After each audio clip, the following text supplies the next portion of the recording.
Alright, what is up, my legends? Another week, another video about your great old buddy Jay. This week, we are studying one of the all-time greats, Sakimichan, which I would just call Sakimi. I don't want to say Chan. That's a little bit cringe. That's a little bit weird. Now, I think if you like fan art, if you like drawing in any way, shape, or form, if you go online and you follow fan artists, I'm sure you know who Sakimi is. One of the most prolific fan artists out there. I think you can make the argument that she popularized highly detailed, like well rendered fan art, right? Because you have people like, you know, cute sexy robots that also does something similar. But I think really Sakimi was really one of the first ones to take off, being able to use Patreon to make her living, doing fan art and doing it in a fairly unparalleled level of quality, right? I think that's something that really set her apart, because in my opinion, she's unparalleled. The amount of detail, her speed, the way she presents her subject matter, it's genuinely unparalleled in my opinion. And so obviously I get inspiration from her, and I want to kind of try to emulate what she does. She has a lot of great resources out there, some paywalled, some free. I went to her YouTube channel and looked at a few of her time lapses for the sake of this video and for the sake of this project. You know, we're going back to some of my early concepts where I try to emulate a certain style and make it a challenge for me to learn it and try to see what I end up with. And you know, I gotta say, this shit's fucking hard, right? Right off the bat, when I was studying her process and her art style, I realized that her understanding of lighting is just absolutely insane. She can use like 2 colors and a little bit of gradation and just create some of the most fucking insane, beautiful lighting that I just cannot comprehend with my brain. Like the way her brush strokes work, the way she understands how to do the gradation, and her understanding of soft edges and hard edges. It's just, it really humbles you, and it makes you question like what you understand about art and how far you still have to go, which kind of depresses me a little bit, right? It's like, fuck, like after all this time, I'm still nowhere near this fucking level. Right off the bat, you can kind of see that her art style is very dependent on lassoing, and I think for a lot of people, lassoing is a very foreign concept for a lot of anime artists out there. I think I know for a lot of people, they really like freehanding, and especially if you come from a traditional background where, you know, you can't lasso in real life. That's just not a thing. You can see her crisp edges and her control of soft and hard edges is done almost purely through lassoing, which, you know, I try to do that. I've had decent success with it, I think, in this painting. This is one of the first paintings where I basically went really hard on the lassoing, because I was really reluctant on using lassoing, because in my head I'm like, well, won't it be just fucking faster for me to just paint this shit?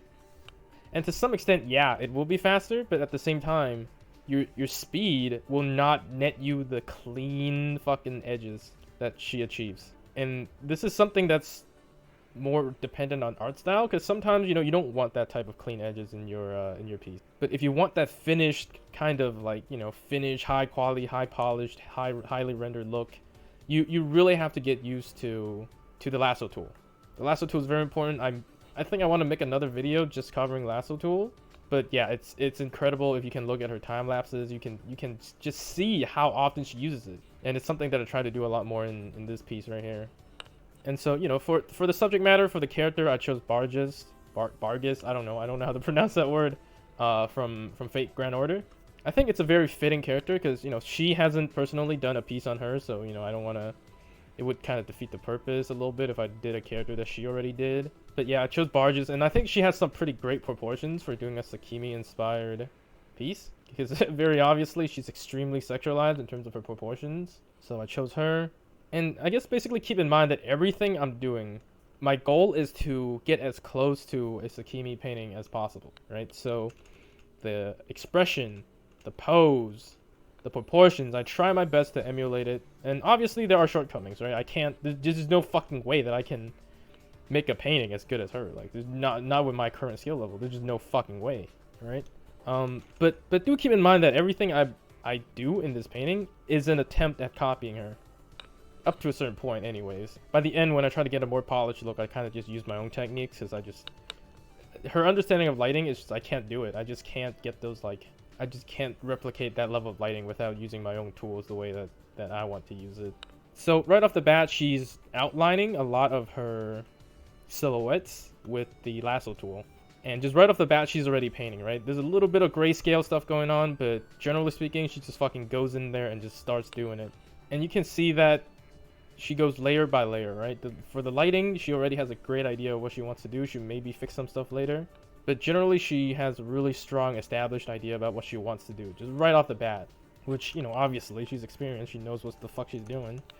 For someone like me, usually I have to fuck around a little bit. I don't know what the fuck I'm doing. I'm just fucking drawing lines on a fucking page. Like, if it's fucked up, then I wouldn't know until I'm fucking 5 hours into it and I have to fix it. And really, to emphasize this point again, like, her ability to just create the lighting and make it look realistic is just... I just can't do that, right? It's such an incredible amount of fundamental skill to be able to do that. Because lighting, when you're doing a painting, the lighting creates the form. It creates the texture, right? It tells you what the texture of that object is. It tells you what material it's made of. It's just an incredible amount of heavy lifting is done by rendering when you're painting.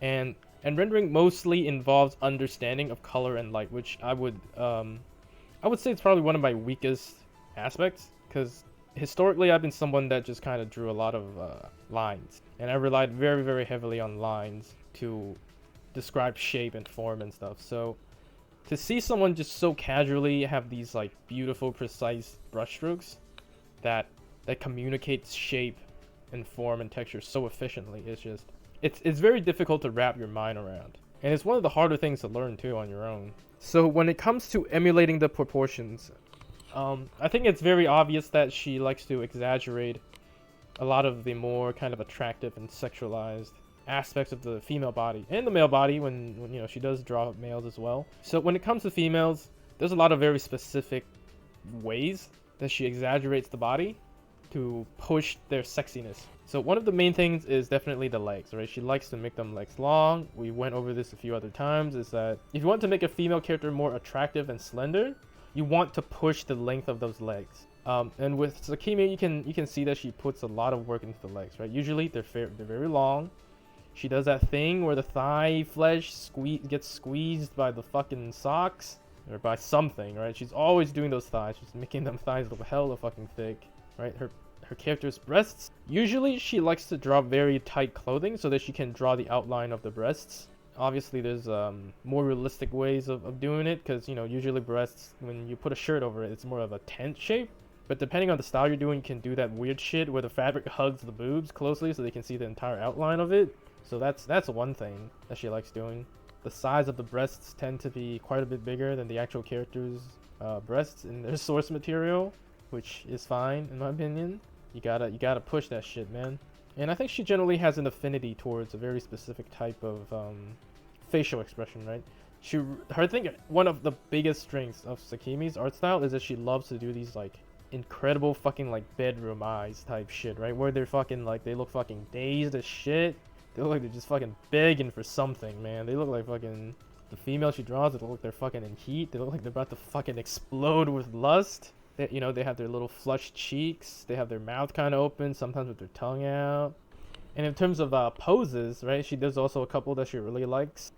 If you look at a lot of her art, she really likes doing that thing where she's... Basically, she tries really hard to show you every part of the female body, right? She likes poses where you can see both ass and tits. And sometimes, you know, that's just not fucking possible. So she likes to do you a solid and fucking put a mirror right there.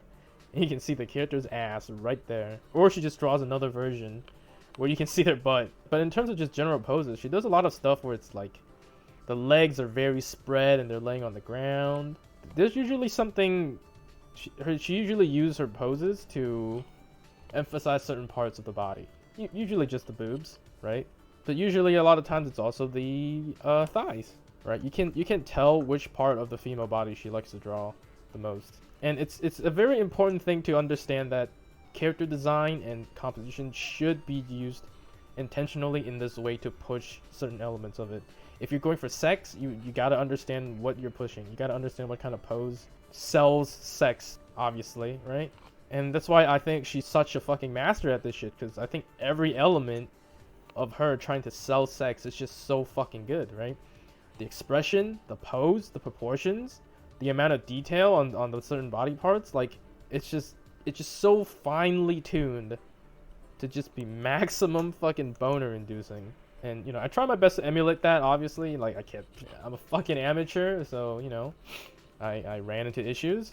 I think I got a little bit sloppy with some of the proportions on the upper body. I think when it comes to perspective, I could have been a little bit more thorough with it. But for a basic kind of pose, emulating what she does, like, yeah, it's serviceable, I think. In terms of the lighting that I tried to emulate, again, she's an absolute fucking master at this shit. It's fucking crazy, right? She does like 3 fucking light sources. It's fucking insane. Usually, you know, for amateurs like me and a lot of other like basic fan artists, we like to go with, you know, just the one, right? Just coming from the left usually.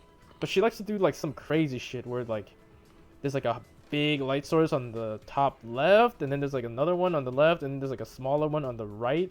And it's, you know, it's all to meticulously create a lighting scenario where she can push the shape of certain body parts, right? She likes to render the boobs generally in a very similar way to emphasize a certain type of form. Because if the boobs are in the shadow, you're not going to be able to fucking see it, and the painting will end up being a lot less sexualized if the boobs are hidden by the lighting quality. And so that's also something that she keeps in mind, and she designs her shadow patterns and lighting scenario to assist in making the drawing even sexier. And that's what I was talking about earlier when I said that she just has this fucking godlike formula for making the sexiest fucking drawing possible. You know, lighting, anatomy, every fucking thing is meticulously thought about. And that's what I think is really inspiring, because there's just no detail left behind. And that's what really separates her apart from other artists, I think. Because, you know, a lot of artists, they like to do poses that they're comfortable with. They don't want to do certain poses. Maybe they don't want to do like a pose where you have to do too much anatomy. Maybe you don't want to draw feet. Maybe you don't want to draw hands. So they end up kind of hampering the end results of their art, because they're just not, they don't want to draw certain things. But you need to draw those things to push your drawing even further and to make it serve the purpose of the drawing even better. Right? For the longest time, like, I don't want to fucking draw feet, man. Feet's fucking hard. I don't want to draw feet, but, you know, but that's like a big thing, though. You want to be able to draw feet, because feet's hot. So you see that in a lot of my drawings, you know, I have a lot of emphasis on feet now, because even though it's hard, I've grown to really like drawing feet. God, this sounds so fucking degenerate. But, you know, whatever reason you have for drawing whatever fucking body part, you have to understand that you should not omit certain body parts just because it's difficult, if it's gonna serve in creating a better piece. In terms of specific techniques that are noteworthy, it's important to note that she also uses a lot of adjustment layers, or just, you know, adjustments in general, to do a lot of color adjustments. There's some fucking like crazy insane fucking like settings that she uses for some of her backgrounds and shit. Some of the very saturated kind of crazy look comes entirely from adjusting the layers purely with just settings, right? It's not even through painting. For example, the hair, you can see that a lot of it is just her messing with brightness and contrast, and parts of highlighting in the skin as well. And again, you need to have incredible understanding of light and dark and softness and hardness and able to do this. She basically just grabs whatever section, you know, is highlighted, and she just fucking adjusts it to make it light, and then, you know, she draws the perfect shape that it needs to be in with her lasso, and then she softens it up with maybe another layer of adjustments, and voila, you got like a nearly perfectly rendered thing. You see a lot of this in the way she does hair, right? She likes to do those little jaggies and just adjust over and over again, soften it up, do another layer. And so I think that's a very powerful technique, and it's something that I did in my previous video on the hair tutorial, except it's like a simpler version, right? Again, there's a great emphasis on using the lasso, and I think that's one of the most important things that I learned in this process, was using the lasso tool, and maybe even the pen tool, the Bezier tool, to just make as clean and as harsh of an edge as possible. So yeah, absolutely crazy informative piece here, I think, for me. I think I learned an extreme amount of stuff, and the quality actually looks pretty fucking good. And yeah, that's it for today's video. Leave a comment what you want to see. Comment, rate, subscribe. And yeah, I'll see you next time.